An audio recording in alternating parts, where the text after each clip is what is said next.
Hey everyone, it's me here, Kimball, out here in my mini bed garden, and I got a quick little video for those of you who are interested in mini bed gardening or perhaps do mini bed gardening. I want to show you what I'm doing here on this Memorial Day weekend. This is the traditional planting day for gardeners in the Northeast, in upstate New York, where I am, the Finger Lakes region of New York.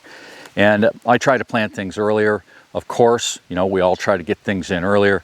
And for the most part, the garden doesn't look that great. We've had frosts, late frosts, which have killed a few of the plants, the seedlings that I put in, tomatoes and some peppers, but some survived, and that's gardening for you, right? And what I'm doing here today, and what I'm going to show you up close, is how I'm harvesting the rye cover crops that I put in these mini beds planted last fall. And they're actually starting to make seed heads, and I think that's kind of early. It's all okay. The stalks are going to be kind of straw-like when they dry, but that's mulch, and it's mulch from my own property.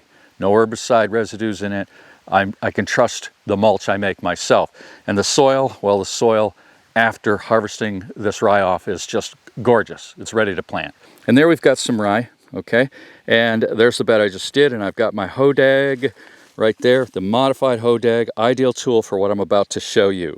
I'm pretty sure that I've done a video about this before. I think this is called Creeping Charlie. And just throw the weeds in the walkways on the plastic and they will dry down. I'll use them for mulch. So I hammer planted these in clumps, and I've got a video about that. Love to hammer plant. But you see what I just did there? I'll show you again. I just grab the clump. That's one of the advantages of having, I'll do this one, maybe that's a better visibility. Just grab that clump, take the narrow end of my hodag, works better if you have a hodag, give it a little tug. So I've broken it from the earth there. See that? It's got all that dirt on it, all those roots, and I'm just gonna pound them kind of clean, get the mass of the dirt off. And what I have here are the crowns. You don't want to leave the crowns in the soil or they will regrow. So I've undercut these and I've knocked off the soil.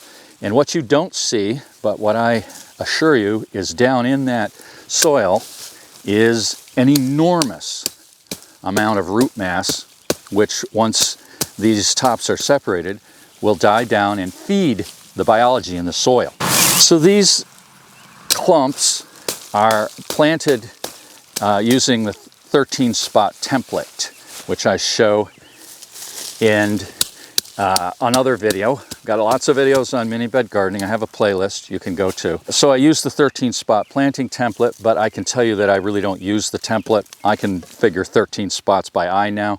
More of that, what I think is Creeping Charlie. Not a bad little weed, pulls easy, and that makes it a good little weed. So yeah, here we go. The soil is so dry here that the soil that would be on these roots, or that is on these roots, comes off very easy by whacking it with my modified hodag. This is not an unpleasant task at all, especially on a morning, the birds singing, and just be out here in the garden. We don't have high humidity yet, so this is very pleasant, working in the soil. This is what I like, and we're working here in a very manageable bed. All right, and I'm almost done. I'm going to tell you my process after this, before planting. The soil here is so dry that I'm not going to use my 4-tine digging fork to crack it, which is what I often do, especially if the soil is moist. The fork will just sink right down in. I'll give it a little crack, we'll aerate it. But I'm not going to do that here. The soil is quite dry. Here's my last clump right there. Okay. Now, if I wasn't yakking to you on this video and I just concentrated on doing this, I'd have it done in no time at all. And actually, that wasn't very long. So I'm just distributing the soil.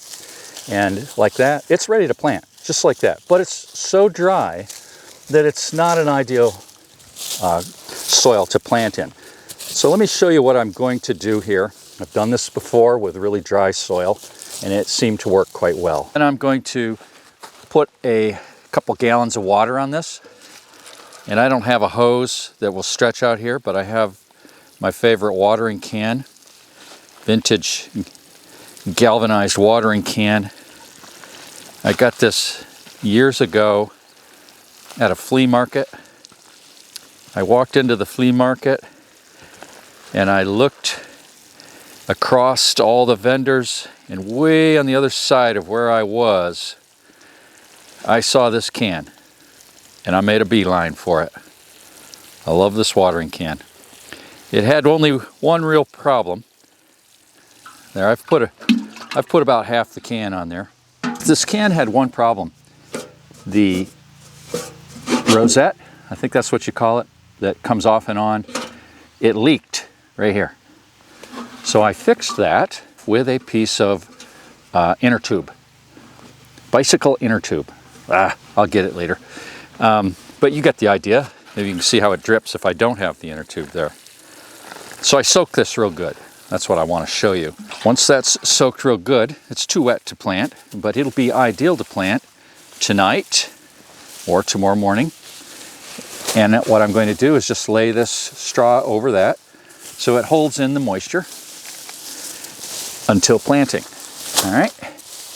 Yeah, just like that. Okay, and this straw, of course, this rye straw, I think it's straw once it's dry. Right now it's not quite straw, but that's it. Well, thanks very much for watching this video. I hope that you have found it somewhat instructive. And if you want to learn more about mini bed gardening, you can go to planetwhizbang.com. I have a mini bed gardening trilogy that I sell. It's not all that expensive, but it's loaded with information about this mini bed gardening system. So thanks again. We'll see you in the next video.